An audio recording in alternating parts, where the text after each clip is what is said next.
Ready 1 2 3 start. ಭಾರತದ ಸಂವಿಧಾನ ಪೀಠಿಕೆ. ಭಾರತದ ಪ್ರಜೆಗಳಾದ ನಾವು ಭಾರತವನ್ನು ಸಾರ್ವಭೌಮ,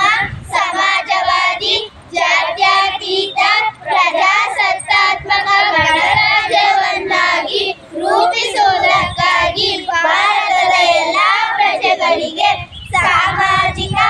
ಆರ್ಥಿಕ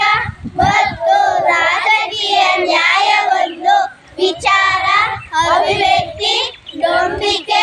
ಧರ್ಮ ಮತ್ತು ಉಪಾಸನೆಯ ಸ್ವಾತಂತ್ರ್ಯವನ್ನು, ಸ್ಥಾನಮಾನ ಮತ್ತು ಅವಕಾಶಗಳ ಸಮಾನತೆಯನ್ನು ದೊರೆಯುವಂತೆ ಮಾಡುವುದಕ್ಕಾಗಿ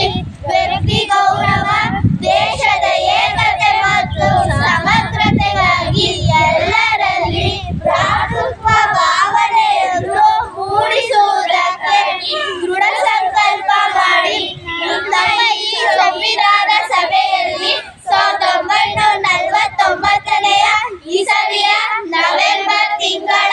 26ನೇ ದಿನದಂದು ಈ ಸಂವಿಧಾನವನ್ನು ನಮಗೆ ನಾವೇ ಅರ್ಪಿಸಿಕೊಂಡು ಅಂಗೀಕರಿಸಿ ಶಾಸನ